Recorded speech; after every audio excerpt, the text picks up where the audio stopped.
Station 7 présente Ils font le Sud.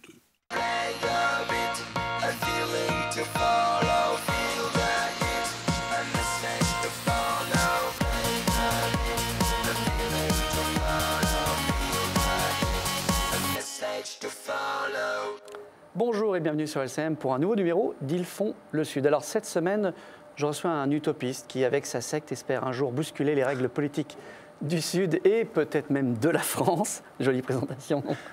Karl Lauron, délégué régional pour la région PACA du mouvement politique Nous Citoyens. Bonjour Karl. Bonjour Jeff. Alors, elle était pas bien ma présentation? Magnifique, j'adore quand on commence comme ça. Alors, est-ce que tu peux expliquer un peu aux béotiens que je suis et aux téléspectateurs qui ne connaissent pas Nous Citoyens, qu'est-ce que c'est? C'est un groupuscule terroriste, une secte? Presque. C'est un mouvement politique qui est à l'initiative d'une personne qui s'appelle Denis Père, qui est un entrepreneur dans l'âme, qui a monté 2 sociétés internationales, qui a créé, je crois, plus de 10 000 emplois au total. Donc c'est quelqu'un qui vient de la société civile? Quelqu'un qui vient de la société civile. Non, c'est pas un énarque, c'est quelqu'un comme vous et moi, sauf qu'il a en plus une fibre entrepreneuriale assez forte. Et qu'il est intelligent. Il n'est pas complètement stupide. Et tu dis mouvement politique plutôt que parti politique?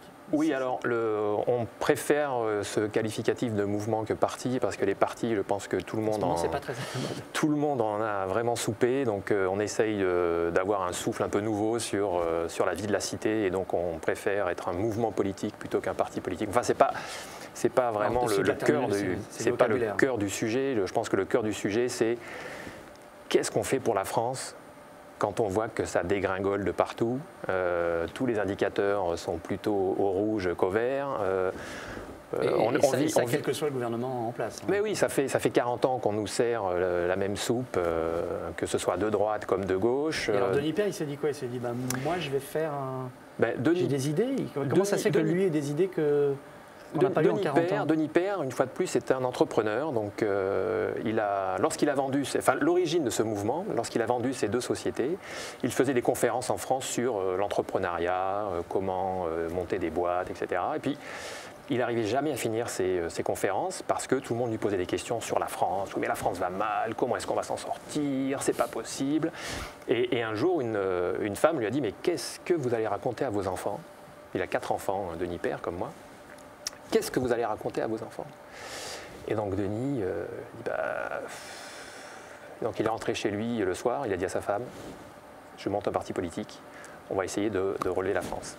Mais tu crois plus, toi et tous ceux qui composent le mouvement Nous Citoyens, vous croyez plus du tout que la solution peut venir de notre personnel politique, celui qui existe, le PS, le MoDem, le Front National, l'UMP? C'est plus que moi, c'est plus que les adhérents de Nous Citoyens. C'est 87% des Français qui n'ont plus confiance dans les partis politiques. Alors, il faut bien dire qu'ils vous devriez faire 87% aux élections, ce qui n'est pas le cas. Non, pas encore. Mais ce qui est important, c'est avant de se lancer dans des grandes élections, c'est de construire un programme et surtout de construire une démarche politique un peu nouvelle par rapport à ce que nous servent donc les partis politiques depuis 40 ans. Je pense que le système qu'on a face à nous est quand même, c'est terrifiant, quoi. On n'est pas face à une mafia, mais pas loin, quoi. Les gens sont entre eux, ils se cooptent. Quand il y en a un qui ne marche plus à un endroit, on l'envoie ailleurs.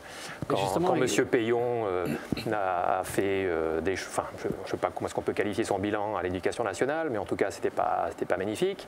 Et pour le récompenser, on lui a offert un poste de tête de liste sur les élections européennes, d'ailleurs dans notre région. Et du coup, il est parti à Bruxelles. Je pense que... Je ne sais pas s'il est motivé par Bruxelles, mais en tout cas, on lui a donné ce petit poste de consolation. Voilà. Donc il est parti de la France où il n'a pas vraiment réussi. Les reclasser de la vie politique française, on les envoie à Bruxelles. Qu'est-ce que tu peux faire avec tes petits bras contre une organisation aussi bien soudée, organisée? C'est bien, mais on a l'impression d'un discours un peu utopiste. Tu n'es pas le seul, vous n'êtes pas les seuls à avoir eu cette idée depuis 1968. Il y a plein de partis qui ont essayé de se monter contre les grands et ils n'y sont jamais arrivés. Absolument. Mais aujourd'hui, je pense qu'on atteint un tel niveau d'insatisfaction qu'il faut faire quelque chose. On est obligé de faire quelque chose. Moi, j'ai 4 enfants. Je me sens fondamentalement obligé de tenir un discours positif et d'essayer de mettre en place une vraie solution pour l'avenir. On ne peut pas juste baisser les bras, c'est impossible. On ne peut pas être fataliste. La France, c'est un pays qui est magnifique. Il faut défendre les valeurs qu'on a en France. Il faut défendre ce pays. On ne peut pas le laisser tomber comme ça, sans rien faire. Alors, c'est quoi votre... Parlons un peu, tu parles de ton programme. C'est quoi votre ligne politique? Alors, j'imagine que vous n'êtes ni de droite ni de gauche? Parce que j'ai reçu, moi, un autre parti qui est un peu pareil, qui s'est monté sur une espèce de rébellion contre les partis en place, c'est Nouvelle Donne. Absolument. Donc voilà, mais eux sont quand même clairement colorés à gauche, ils le reconnaissent. Ils sont des émanations du Parti Socialiste. Voilà, vous êtes colorés, vous, ou pas? Alors nous, on est, je ne sais pas si on a une couleur particulière, on a des adhérents qui viennent de partout.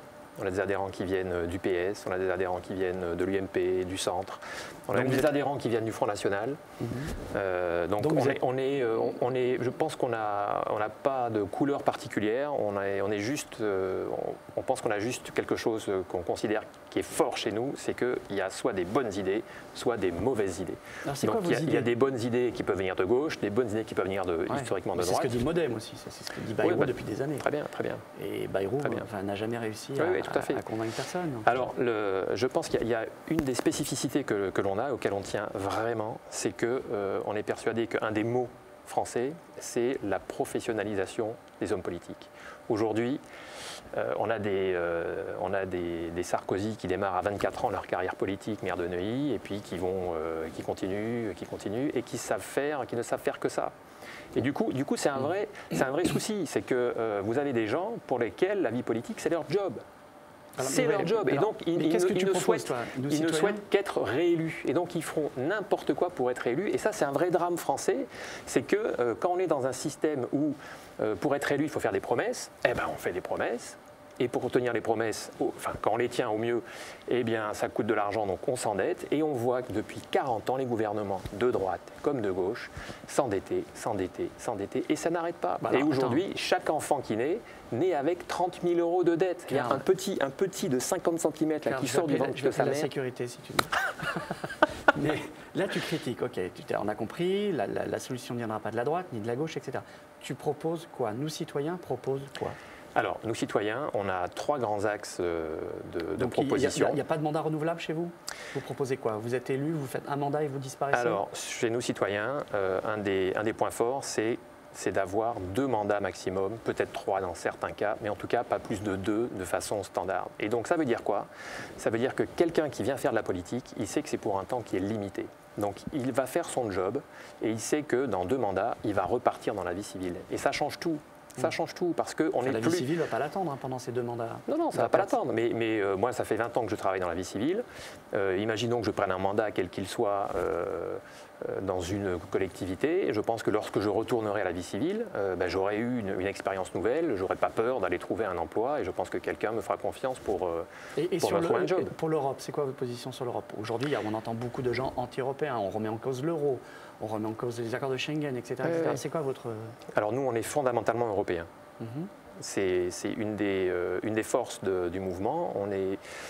L'Europe, c'est quand même d'abord la paix, puisqu'on est une génération qui n'a pas connu de guerre depuis un certain bout de temps. Voilà.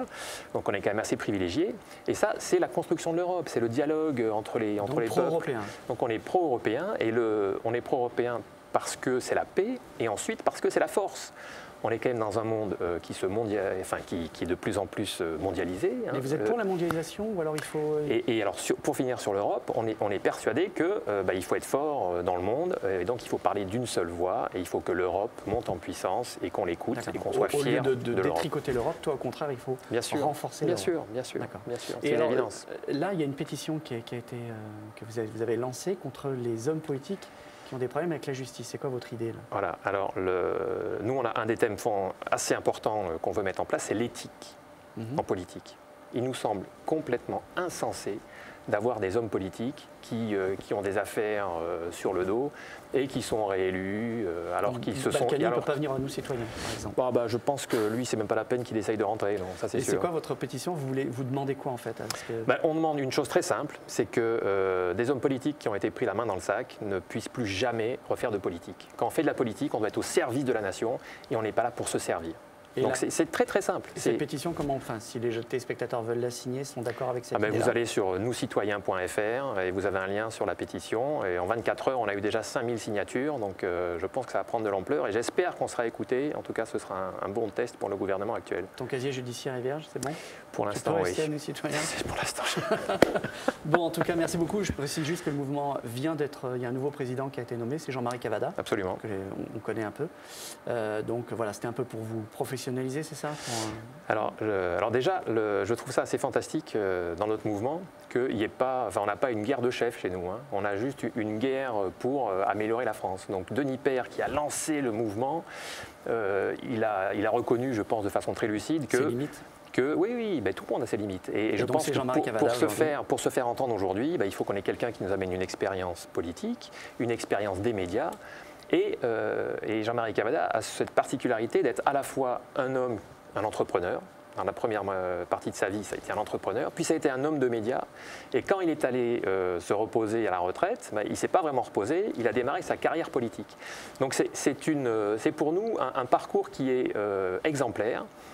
Et je pense que Denis Père a eu 1000 fois raison de céder sa place à Jean-Marie parce qu'il va nous apporter beaucoup et puis on commence à travailler avec Jean-Marie et plus on travaille avec lui, plus on l'apprécie. Et j'ai d'ailleurs l'impression que Jean-Marie, il adore Nous Citoyens et je vois un homme de plus en plus heureux. Très bien. En tout cas, tu es bavard, Karl, et on te réinvitera pour la deuxième partie. Merci en tout cas, bonne chance à Nous Citoyens. Rendez-vous la semaine prochaine pour un nouveau numéro d'Ils font le Sud.